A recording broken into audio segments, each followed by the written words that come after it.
निसा, मैं आपसे पूछना चाहूँगा कि कानून इस बारे में क्या कहता है कि क्या आप जिस खातून को आपने तलाक दे दी उससे दोबारा आप शादी कर सकते हैं? जी, इसमें बात ये है, जिस तरह अभी पहले बात हुई कि आप अगर एक तलाक एक टाइम पे दे रहे हैं तो फिर रिकन्सिलिएशन पीरियड गुजरने के बावजूद भी अगर आपका डिवोर्स सर्टिफिकेट इशू हो जाता है, आप दोबारा निकाह कर सकते हैं। बट अगर आपने 3 तलाक़ें एक ही नोटिस में या एक ही इंस्टेंस में दे दी हैं, तो उसके बाद आप तब तक उस खातून से निकाह नहीं कर सकते जब तक वो किसी और के निकाह में ना हो और फिर वहाँ से उसे तलाक हो जाए। और आपने इससे पहले पूछा था कि तलाक की इकसाम क्या है। जी। अब आप शरिया के मुताबिक तो सब ने आपको बता दिया। लॉ के अंदर अगर हम आते हैं तो मर्द का यूनिलैटरल राइट टू डिवोर्स है कि एक आदमी बीवी को तलाक दे रहे हैं।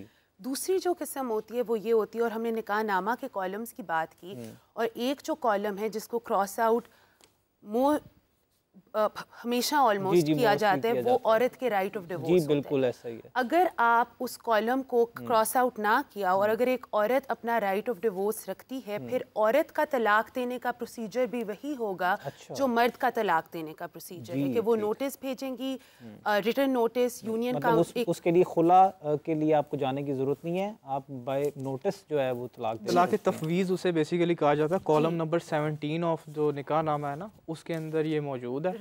और अगर उसके अंदर ये डेलीगेट कर दी जाए पावर टू द वुमेन, तो फिर वो जिस तरह के बताया गया है कि वही प्रोसीजर अडॉप्ट किया जाएगा। और एक तीसरी किस्म ये है कि एक दोनों पार्टीज इस अग्रीमेंट पे हैं कि वो तलाक लेना चाहते हैं, म्यूचुअल डाइवोर्स जिसे कहते हैं। उसमें आप ये करते हैं कि दोनों पार्टीज एक डीड ऑफ डाइवोर्स लिखती हैं, दोनों पार्टीज के साइन होते हैं। अगर आप म्यूचुअली दोनों चाहते हैं तो आप बिल्कुल खुला का कांसेप्ट है ना, ये मतलब ये आपको कोर्ट जाने की जरूरत नहीं कॉन्ट्रैक्ट है, तो आप उस कॉन्ट्रैक्ट में से दोनों बाहर निकल सकते हैं। आप साइन करते हैं, वो डीड ऑफ यूनियन बेसिकली वो भी खुला ही है। अच्छा, ये सेक्शन 7 जो है ना तलाक का, जो मुस्लिम फैमिली लॉ ऑर्डिनेंस 1961 का, उसमें जो प्रोवाइजो है ना, वो 6 क्लॉज जो है, ये क्योंकि बात हलाले की हो रही है ना, तो उसकी मतलब क्योंकि हम तो है लॉ ऑफ द लैंड पे ज्यादा बात जो है ना करते हैं, ठीक है ना, मजहब पे हम मुसलमान हैं, बट वो कमांड नहीं जो मुफ्ती साहब को, ठीक है ना। अच्छा, अब ये सेक्शन जो है कहते हैं nothing shall debar a wife whose marriage has been terminated by talaq effective under this section from remarrying the same husband without an intervening marriage with the third person unless such termination is for the third time so effective। तो ज़ेब साहब आपने बड़ा clear वाज़े दे दिया। मैं भी इसकी तरफ इशारा करने वाला था कि जो इसका क्लॉज 6 उसमें दिया गया है कि नथिंग शैल डी बार वाइफ के वर्ड है, बिल्कुल, कि अगर टर्मिनेशन ऑफ तलाक तीसरी बार हो गई है, उसके बाद फिर उसकी शादी नहीं होगी। एक बार अगर उसको सर्टिफिकेट इशू हो गया यूनियन काउंसिल की तरफ से, मुअस्सर तलाक मुअस्सर सर्टिफिकेट इशू हो गया, उसके बाद वो उस हस्बैंड के साथ रीमैरी भी कर सकती है। ठीक, तो इस सेक्शन का क्रस्ट है वो ये बता रहा है हमें। मतलब ये सेक्शन के मुताबिक ये बात क्लियर कानून कर देता है कि इसके लिए आपको थर्ड मैरिज की जरूरत नहीं होती है तीसरी बार तक। असल मतलब अगर 2 बार के बाद रिकंसिलिएशन हो जाएगी, तो अगर 2 बार के बाद दो तलाकों के बाद आप रिकंसिलिएशन करते हैं तो फिर तलाक हो गई और तलाक मुअस्सर सर्टिफिकेट इशू हो गया, यूनियन काउंसिल ने इशू कर दिया, ठीक है, उसके बाद आप सेम हस्बैंड के साथ रीमैरी कर सकते हैं। ये आपका कानून कह रहा है, ये कानून कह रहा है, लेकिन शरीयत इससे थोड़ी डिफरेंट है। शरीयत में वही है कि अगर तलाक एहसन है तो रीमैरी हो सकती है, अगर तलाक बिद्दा या तलाक हसन है तो फिर रीमैरी नहीं। शरीयत में भी स्कूल ऑफ थॉट है ना, जैसे हनफी स्कूल ऑफ थॉट में हलाला का कंसेप्ट है, मैं बाकी स्कूल ऑफ थॉट में कई जगह पे ऐसा भी है कि जो ये सेक्शन है कि रीमैरी कर सकते हैं। तो ये कि ऐसी डिबेट है, लेकिन सवाल वही जो अल्लामा साहब फरमा रहे हैं कि इसमें जो है ना आजकल तो हलाला सेंटर बने हुए हैं, मतलब उलमा मौलवी जो हैं वो कहते हैं कि जी हमें दें, पैसे दें, यानी ये मैं समझता हूँ कि ज़ना है। और इसमें लोगों को इस पे मुफ्ती साहब ने भी बड़ा कैटेगोरिकली जो है ना वो कह दिया कि ये जो हम यहीं से शुरू करते हैं। हमारे साथ एक कॉलर भी मौजूद है। जी अस्सलाम वालेकुम। वालेकुम सलाम, मेरा नाम नीलम है और मैं इस्लामाबाद से बात कर रही हूँ। मेरी शादी जो है वो तकरीबन 6 महीने बाद इंशाल्लाह हो जाएगी। तो मुझे काइंडली ये बताएं कि मैं अपने निकाहनामे में ऐसी कौन सी शिकें, ऐसे कौन से क्लॉजेस रखवाऊँ जो मेरे फ्यूचर के लिए सही हो। अगर मैं अपने एक सेफ साइड रखना चाह रही हूँ कि मैंने सुना है कि मैं अपने पास तलाक का भी हक रख सकती हूँ, इसके अलावा और कौन कौन से हक हैं जो मैं अपने पास रख सकती हूँ और उसको मेंशन करवा सकती हूँ। जी ठीक, मेहरून साहब आप इसमें क्या? जी बिल्कुल, पहली तो एक बात ही है, जिस तरह आपने सुना कि निकाहनामे के अंदर आप अपने तलाक का हक जो है वो ज़रूर रखें, क्योंकि खुदा ना खास्ता फ्यूचर में कोई ऐसी सिचुएशन हो तो उसका मतलब ये है कि आपको कोर्ट के अंदर जो बहुत ही लंबी कार्रवाई है वो आप अवॉइड कर सकती हैं, खुदा ना खास्ता।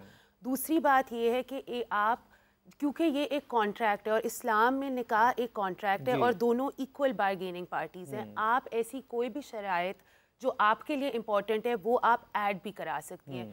मैं एग्ज़ाम्पल के तौर पे कहना चाहूँगी कि अगर आप फॉर इंस्टेंस काम करती हैं और आपके लिए वो बहुत ज़रूरी है, मैं ऐसी ख़वातीन को जानती हूँ जिन्होंने अपने निकाहनामे में ये लिखवाया है कि मुझे काम करने से नहीं रोका जाएगा, मुझे पाबंदी नहीं होगी। उसके अलावा अगर आप अपने महीने का कोई ख़र्चा लिखवाना चाहें निकाह में कि इतना मेरा मिनिमम मेंटेनेंस का अमाउंट होगा, वो भी आप लिखवा सकती हैं। आपकी बेसिकली आपके ऊपर कोई पाबंदी नहीं है, आपने एक्स्ट्रा टर्म्स एंड कंडीशंस जो आपको और आपके होने वाले शौहर को अग्रीएबल हों विद कंसेंट, वो आप अपने निकाहनामे में अपनी प्रोटेक्शन के लिए लिखवा सकती हैं। कुछ लड़कियों के जो ख़ानदान होते हैं वो लड़की के नाम पे एज सिक्योरिटी कोई प्रॉपर्टी जो होती है वो भी लगवाते हैं, क्योंकि देखें जी अगर मतलब आप निकाह नामे के अंदर, निकाह के फॉर्म के अंदर लिखवा सकते हैं आप बिल्कुल, एक कॉलम होता है, आप मेरे नाम करें, उधर एक सेक्शन होता है कि अगर कोई और टर्म्स एंड कंडीशंस हैं लड़के की या लड़की की, वो वहाँ लिखवा सकते हैं। और बहुत ख़वातीन अब इस पे और अवेयरनेस हो रही है, वो ये कंडीशंस लिखवा रही हैं। और इन कंडीशंस के ऊपर अगर आप किसी लिटिगेशन में जब जाते हैं कोर्ट्स के अंदर, तो कोर्ट्स इसको एक्सेप्ट भी करती हैं? जी बिल्कुल, क्योंकि आपके दोनों के सिग्नेचर। मैं आपकी बात को आगे बढ़ाता हूँ। रिसेंटली मैं सुप्रीम कोर्ट ऑफ पाकिस्तान की एक जजमेंट पढ़ रहा था जिसमें शादी हुई ओवर एजड शख्स की, वो 50 का है, तो जिस लड़की से शादी हुई वो 25 की थी, तो उसने उसका जो कॉलम है ना 19, उसके अंदर जो है वो कॉलम नंबर 17 में उसने लिख दिया एक मकान, यानी प्रॉपर्टी का नंबर लिख दिया। ठीक। अच्छा, अब वो डाइवोर्स हो गई और उसके बाद वो लड़की चली गई अदालत में कि इसने ये मकान जो था मुझे जो है वो हक महर के तौर पे दिया था। ठीक। अच्छा, अब वो शख्स जो है वो अदालत में आ गया, उसने कहा जी कि मैंने अगर इसको हक महर में दिया होता तो कॉलम 13 से 16 है हक महर के, तो फिर मैं वहाँ लिखता। ये तो मैंने लिखा है कि मैंने इसको दिया था कि जब तक ये मेरी बीवी रहें। तो वहाँ अदालत ने कैटेगोरिकली ऑब्जर्व फरमाया कि नंबर 1 तो निकाह नामा जब फिल होता है ना, हमारा ट्रेडिशनल है, बच्चियों के साथ कंसल्ट ही नहीं होता, तो लिहाजा वो बच्चियाँ सिर्फ उस पर साइन करती हैं। या तो यहाँ साबित कर देना कि ये जो है इसके साथ कंसल्ट किया गया था और इसको बता के यहाँ लिखा गया था कि ये दिया गया है और इस मकसद के लिए दिया गया, मकसद भी साथ नहीं लिखा, तो लिहाजा ये गलत कॉलम में लिखने की सजा नहीं दी जा सकती। तो यही समझा जाएगा कि ये जो प्लॉट लिखा गया है ये गिफ्ट है, तो या ये इसको आप डावर अमाउंट पे लेके जाएंगे। तो इसलिए जो है वो माशरती, देखे जिन माशरों में टर्म्स एंड कंडीशन तय होती हैं उनमें तो ये मायूब ही नहीं समझा जाता। हमारे माशरे में क्योंकि ये बाकी माहदों पे हम अपने भाई से भी हो, बहन से भी हो, हम एक एक शर्त पे जो है नेगोशिएशन करते हैं, लेकिन जब शादी की बात आती है तो वहाँ पे हम कहते हैं कि जी हमारे रिलेशन ख़राब ना हो जाए। बेसिकली ये लड़का या लड़की की बजाय उनके एल्डर जो है ना, उनको ये चीज़ समझ लेनी चाहिए।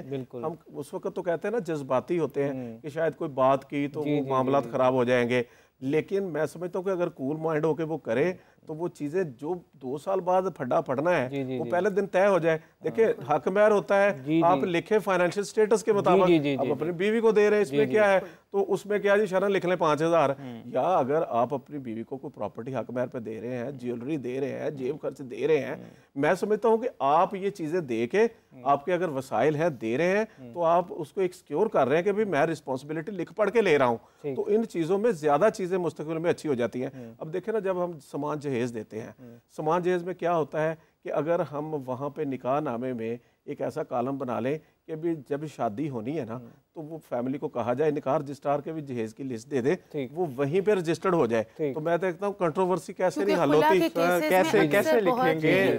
आपको पता है रिस्ट्रिक्शन ऑफ डॉरी आर्टिकल के अंदर एक स्पेसिफिक अमाउंट दी हुई है जितना आप कर सकते हैं। ये शादी के एक्सपेंसेस जो है वो उसके लिए पर्टिकुलर, अगर वो जो इतनी लंबी लंबी लिस्ट मांगी जाती है अगर वो साथ अटैच हो जाए तो फिर तो कानूनी कार्रवाई इसका फायदा क्या हो सकता है। वो एक्ट पे आप देखो अमल ही नहीं हो रहा, वो उस एक्ट में है कि आप 1 लाख से ज्यादा नहीं दे सकते, लेकिन यहाँ लाखों में दिया जाता है। अब जब आप वहाँ रजिस्टर्ड करेंगे तो ऑटोमेटिकली है कि गरीब आदमी की बचत हो जाएगी। जैसे वन डिश है ना, कानून बन गया तो गरीब आदमी के लिए आसानी होगी, अमीर आदमी चाहे फार्म हाउसेज में छुप के 10-10 डिशें दे भी रहा है। इसी तरह अगर वहाँ पे सामान जहेज की लिस्ट जितनी वो कानून ने परमिट किया है ना, तो फिर वो गरीब आदमी के लिए तो आसान हो जाएगा ना। आपने जो सब एक बड़ी खूबसूरत बात की कि माँ बाप को चाहिए, पेरेंट्स को चाहिए कि वो ये चीज़ें पहले तय कर लें, क्योंकि जो चीज़ें आपने साल 2 साल बाद फेस करनी है वो पहले से तय हो जाएं तो फिर वो ज़्यादा बेहतर है। तो मैं ज़ुहैब साहब आपसे पूछना चाहूँगा कि जब हम बात कर रहे थे हक महर की, तो हक महर के बारे में कानून क्या कहता है? हक महर 2 तरह का है, एक मोजल है, गैर मोजल है। ठीक। हक महर बेसिकली एक टोकन ऑफ रिस्पेक्ट है जो आप बीवी के पास जाते हो उसको पे करते हो उसके पास जाने से पहले। तो हक महर में जो मोजल हक महर है वो तो पूरी तौर पे आपने अदा करना है जी। मतलब जैसे ही निकाह हुआ आपने वो अदा करने के पाबंद है। जो गैर मोजल हक महर है वो किसी एक स्पेसिफिक टाइम में भी उसको दिया जा सकता है, उसके लिए कोई स्पेसिफिक इवेंट जो है वो भी मुकर्रर किया जा सकता है और ऑन डिमांड भी वो हो सकता है, वो गैर मोजल कहलाएगा। ठीक हो गया। सोहेल साहब ये बताइएगा कि खुला के लिए क्या कोई वजूहात होना ज़रूरी है? अगर कोई खातून खुला दायर करती है अदालत में तो उसके लिए कोई ख़ास वजूहात उसको बतानी पड़ेंगी? देखिए, जो डिसोल्यूशन ऑफ मैरिज है ना वो 2 तरीके से हो सकती है। एक तो ऑन बेसिस ऑफ खुला जी और एक ऑन बेसिस ऑफ क्रुएलिटी जी। जहाँ तक बात है सिंपल खुला की, तो इस पे तो कोर्ट्स की जजमेंट है कि अगर वो सिर्फ ये भी कह दे कि जी मुझे इसकी शक्ल पसंद नहीं है तो दैट इज सफिशिएंट। बस वो ये भी कह दे कि मैं नहीं रहना चाहती इस शख्स के साथ जी प्लीज़। तो लिहाजा खुला के लिए जो है ना वो सिर्फ यही ग्राउंड काफ़ी है कि वो साथ नहीं रहना चाहती और यही सफिशेंट है। लेकिन इसके अंदर ना मैं एक चीज़ ऐड करना चाहूँगा। अभी मिस्टर जस्टिस मिर्ज़ा वकास रऊफ़ साहब की जजमेंट भी आई है। ये जो रिकन्सिलिएशन की प्रोसीडिंग्स होती है ना, जिससे हम कहते हैं प्री ट्रायल सेटलमेंट, जी। अच्छा, उसके हवाले से उन्होंने कहा कि ये जजेस की और पार्टीज़ की रिस्पॉन्सिबिलिटी है कि वो इससे पहले, इस खुला को होने से पहले इफ़ेक्टिवली जो है ना वो इस सेटलमेंट की प्रोसीडिंग्स को मैकेनिकली ना चलाएं, इफ़ेक्टिवली चलाएं और उसके अंदर जो है ना उन्हें प्रॉपर टाइम दें और उसके बाद जो है ना वो फिर खुला को जो भी पिटीशन है उसको डिग्री करें। मतलब एक रिकन्सिलिएशन के लिए एक प्रॉपर टाइम दिया जाए ताकि अगर ये हो जाए तो बेहतर है। कानून भी यही कहता है। बिल्कुल। अगर नहीं, उसके बावजूद खातून नहीं चाहती तो फिर मैं सिर्फ कंप्लीट कर लूँ।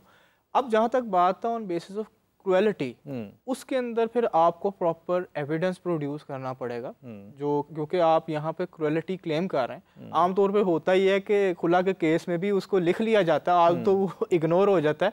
लेकिन अगर आप प्रॉपर, अगर आप समझते हैं कि वाक़तन, क्योंकि ये अवेयरनेस के लिए भी खुला के अंदर तो फिर भी आपको कुछ शेयर वापस करना पड़ता है, लेकिन अगर dissolution of marriage on the basis of cruelty है तो फिर आपको जो हक महर पे हो गया उसमें से आपको कुछ देना जो है ना वो लाजमी नहीं है।